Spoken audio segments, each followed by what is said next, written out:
인공지능이 스스로 복잡한 컴퓨터 칩까지 설계하는 시대, 이게 정말 현실이 될 수 있을까요? 중국 과학원의 치멍이라는 시스템이 바로 그 가능성을 보여주고 있다고 합니다. 오늘은 여러분이 보내주신 자료들을 바탕으로요, 이 치멍 시스템이 도대체 뭐고 또 어떻게 작동하는지, 그리고 어떤 성과를 냈는지, 칩 설계 분야에는 어떤 의미가 있는지 핵심만 딱 뽑아서 깊이 있게 한번 살펴보겠습니다. 자, 먼저 짚고 넘어가야 할 게 왜 칩 설계 자동화가 이렇게 중요해졌냐는 거죠. 원래 칩 설계라는 게 엄청 복잡하고 또 자원도 많이 들고 뭐랄까 물리적인 한계도 있고 참 어려운 작업이었잖아요. 맞습니다. 기존에도 그 전자 설계 자동화, EDA 도구들이 있었죠. 근데 이게 특정 단계를 자동화해주기는 했지만 전체 설계 과정을 다 알아서 해주진 못했어요. 특히 요즘 인공지능이나 클라우드 컴퓨팅 같은 새로운 기술들이 막 나오면서 이전과는 비교도 안 되게 빠르고 효율적인 그런 맞춤형 칩 설계가 필요해졌거든요. 기존 방식으로는 이 속도나 복잡성을 따라가기가 좀 벅찼던 거죠. 그래서 이제 설계 전 과정을 AI가 아예 주도하는 그런 완전 자동화의 필요성이 커진 거고.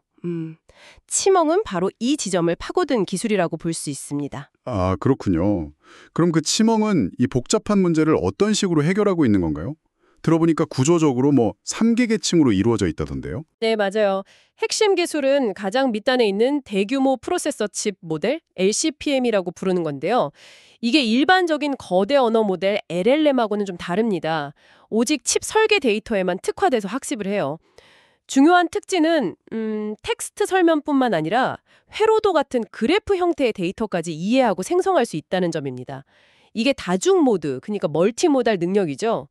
왜냐면 칩 설계 지식의 상당 부분이 사실 시각적인 회로도 형태로 존재하거든요. 그래서 이 능력이 아주 중요해요. 그리고 또 하나. 칩 설계 데이터가 사실 굉장히 희소합니다. 구하기가 어렵죠. 그래서 이 부족한 학습 데이터를 보완하려고 단계별 설계 데이터를 AI가 스스로 생성하고 또 연결하는 교차 단계 협업 학습 방식을 사용합니다. 마지막으로는 설계 과정에서 생길 수 있는 오류들 있잖아요. 그걸 스스로 검증하고 또 성능 피드백을 통해서 설계를 계속 개선해 나가는 거죠. 이걸 피드백 기반 추론이라고 하는데 이걸로 최종 결과물의 정확성이랑 성능을 확보하는 겁니다. 와, 듣고 보니까 AI가 진짜 숙련된 설계자처럼 스스로 배우고 만들고 또 검증까지 하는 그런 그림이 그려지네요. 실제 성과가 정말 궁금한데요. 치멍으로 직접 만든 CPU가 있다고요. 그렇습니다. 치멍 CPU V1이라고요. 이게 세계 최초로 AI가 완전 자동으로 설계한 32비트 RISC-V CPU입니다.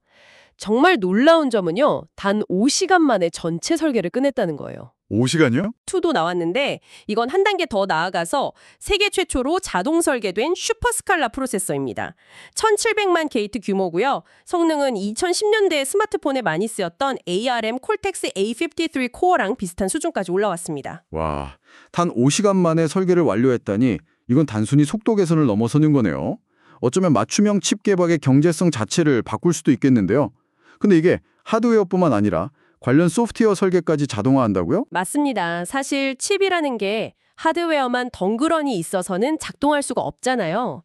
그래서 치몽에는 소프트웨어 설계 에이전트라는 게 또 있습니다. 이게 운영체제 OS 최적화라든지 컴파일러 개발, 아니면 핵심 라이브러리 생성 같은 그런 소프트웨어 개발 작업까지도 자동화를 해요. 예를 들면 오토 OS라는 게 있는데요. 이게 리눅스 커널의 설정 옵션이 엄청 많거든요. 그걸 자동으로 최적화해서요. 숙련된 엔지니어가 직접 손으로 튜닝한 것보다 성능을 최대 25.6%나 더 높였다고 합니다. 또 다른 예로는 키맥 엑스파일러라는 게 있는데 이건 예를 들어 엔비디아 GPU용 코드를 캠브리콘 MLU 같은 다른 종류의 AI 가속기 칩에서 돌아갈 수 있게 자동으로 변환해주는 거예요. 정확도가 한 95% 수준으로 꽤 높습니다. 이게 특정 하드웨어에 얽매이지 않는 그런 AI 프로그램을 만드는 데 도움이 될 수 있겠죠? 그리고 행렬 곱셈 같은 필수 연산 있잖아요. 이걸 위한 고성능 라이브러리 키맹 제미, RISC CPU나 엔비디아 GPU에 딱 맞춰서 자동으로 생성해주기도 하고요. 이걸로 성능을 각각 110%, 15% 이상 향상시킨 사례도 보고됐습니다. 메릴로그 같은 하드웨어 기술 언어, HDL 코드를 생성하는 코드비 모델도 성능이 꽤 우수하다고 알려져 있습니다. 하드웨어 설계에다가 그에 최적화된 소프트웨어까지 AI가 통합적으로 설계한다. 이건 뭐 그야말로 칩 개발의 전 과정을 자동화하겠다는 아주 야심찬 목표로 보이는데요. 그럼 이제 정말 인간 칩 설계자의 역할은 줄어드는 걸까요? 현 시점에서는요, 아직은 좀 초기 단계라고 보는 게 맞을 것 같습니다. 치멍이 이룬 성과가 분명 대단하긴 하지만요, 현재 로드맵으로 보면 이제 첫 단계를 막 지난 상태거든요. 그래서 최첨단 상용 칩들하고 비교하면 여전히 성능 격차가 상당합니다. 또 AI가 설계한 칩을 실제로 대량 생산할 때 안정성 문제라던가 관련 소프트웨어 생태계를 어떻게 구축할 건지, 그리고 실제 칩을 만들 때 고려해야 할 발열 문제, 수율, 장기적인 신뢰성 같은 아주 복잡한 물리적인 문제들이 많거든요. 이런 것들을 AI가 완전히 통합적으로 다루기까지는 좀 더 많은 연구랑 검증이 필요할 겁니다.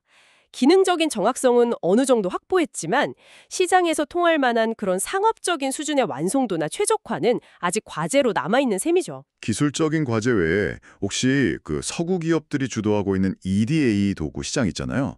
여기에 대한 의존도를 좀 낮추려는 그런 전략적인 고려도 깔려 있다고 볼 수 있을까요? 잠재적으로는 그럴 수 있습니다. 당연히 독자적인 설계 자동화 역량을 갖춘다는 건 기술 자립 측면에서 중요하니까요. 하지만 현재 기술 수준이나 상용화까지 남은 과제들을 생각해 보면요, 단기적으로는 좀 다를 것 같아요.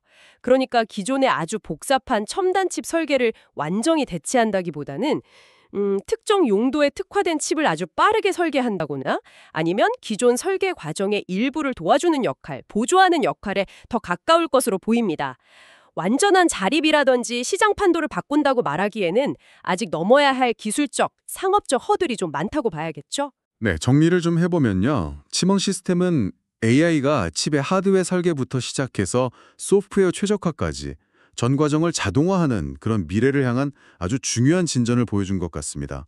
세계 최초의 완전 자동 설계 CPU 같은 성과는 정말 인상적인데 동시에 최첨단 성능을 따라잡고 또 대량 생산이나 신뢰성을 확보해야 하는 그런 현실적인 과제도 안고 있는 상황이군요. 그렇습니다. 치멍은 확실히 인간 설계자 중심의 패러다임에서 AI 생성 중심으로 칩 설계 방식이 바뀔 수도 있겠다 하는 가능성을 명확하게 보여준 사례라고 할 수 있겠습니다.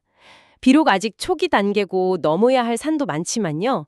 앞으로 이 기술이 어떻게 더 발전해서 실제 산업 현장의 복잡한 문제들을 해결해 나갈지, 그리고 궁극적으로 칩 개발 생태계 전체에 어떤 변화를 가져오게 될지, 이건 우리가 지속적으로 좀 지켜볼 필요가 있겠습니다. 아마 인간의 창의성이랑 AI의 자동화 능력이 앞으로 어떻게 잘 결합될지가 중요한 관전 포인트가 될 것 같네요.